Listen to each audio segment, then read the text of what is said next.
Hey everyone, welcome back to the channel. Today we're diving into how to start your financial journey the right way.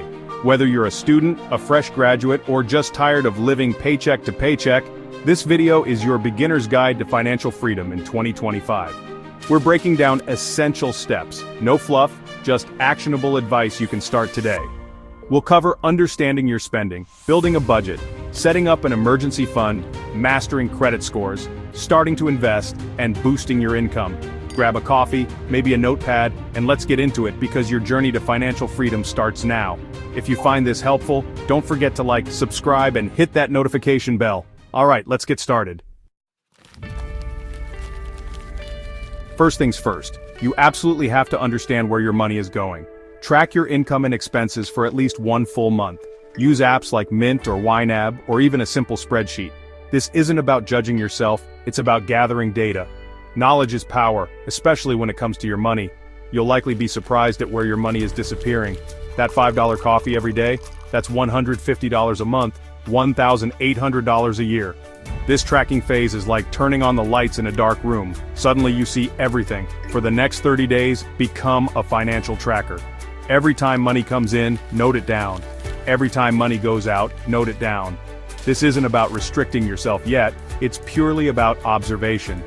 You're collecting the raw data that will empower you to make smarter decisions later.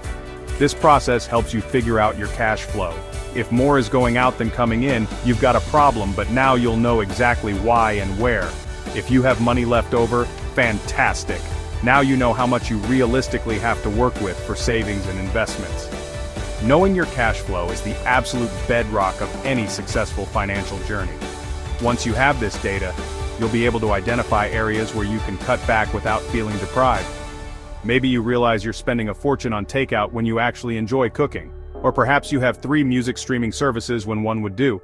These are the insights that will free up cash for the more important things we're about to discuss. So, get tracking. Okay, so you've tracked your spending for a month. Now what do you do with all that information? It's time to build a budget. A budget is your roadmap to financial freedom. It tells your money where to go instead of wondering where it went. A really good place to start is the 50-30-20 rule. Here's how it breaks down. 50% of your after-tax income goes towards your needs. These are the absolute essentials: rent or mortgage, groceries, utilities, transportation to work, and minimum debt payments.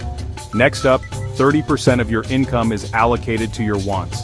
This includes things like Netflix subscriptions, eating out, hobbies, travel, and new clothes. Finally, 20% of your income goes towards savings and debt repayment, above the minimums. This 20% is what will build your emergency fund, help you pay off high-interest debt faster, and eventually allow you to start investing and building real wealth.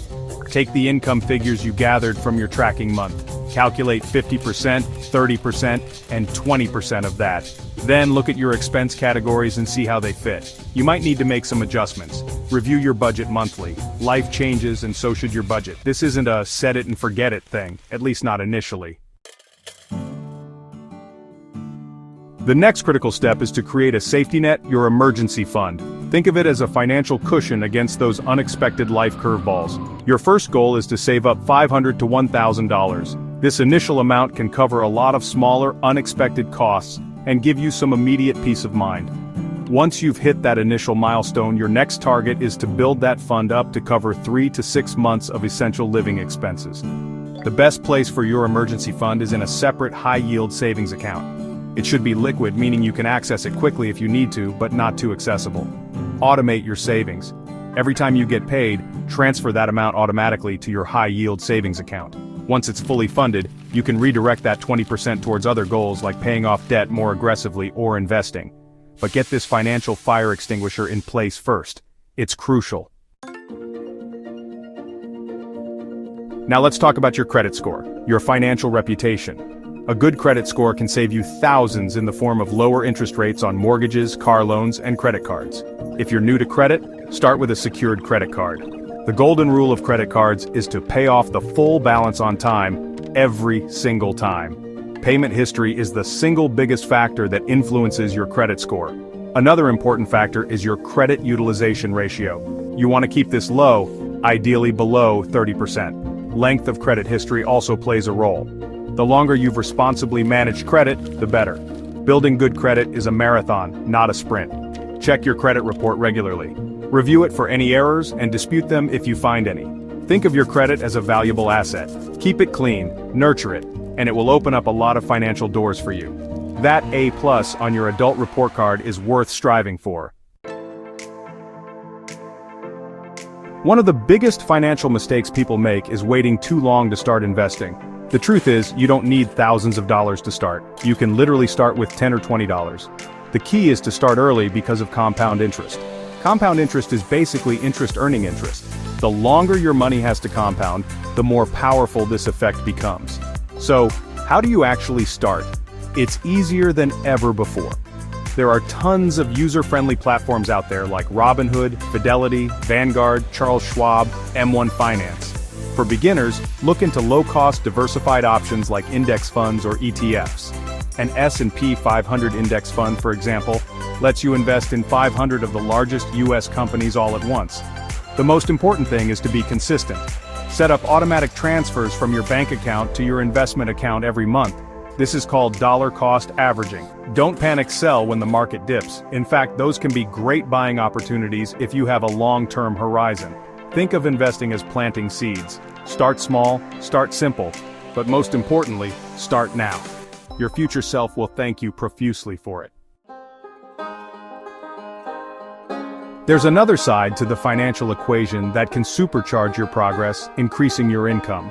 Your 9-to-5 job is your foundation, but what about your 5 to 9? Think about skills you have that others would pay for. Can you freelance in your current field? Platforms like Upwork or Fiverr can connect you with clients. Maybe you have a passion or a hobby that you can monetize. The gig economy has opened up so many avenues for earning extra cash. Another avenue to explore is creating and selling digital products. The key is to find something that aligns with your skills, interests, and available time. Even an extra few $100s a month can make a massive difference. More income equals more flexibility, more options, and a faster path to your financial goals. So brainstorm some ideas and start today. Alright, that was a lot of information, but hopefully you're feeling inspired and equipped to kickstart your financial journey in 2025. We've covered the essentials: understanding your money, building that budget, creating an emergency fund, mastering your credit, starting to invest early, and even looking at ways to boost your income. Remember, there's no perfect way to start, but starting is what counts. Track your money, budget wisely, build credit, invest early, and always keep learning. The journey to financial freedom is a marathon, not a sprint. If you found value in this video, smash that like button, subscribe, and share it with a friend who needs this. Comment below, what's one step you're taking today toward your financial freedom? I read all the comments, and I'd love to hear what action you're committing to. Thanks for watching, and I'll see you in the next video.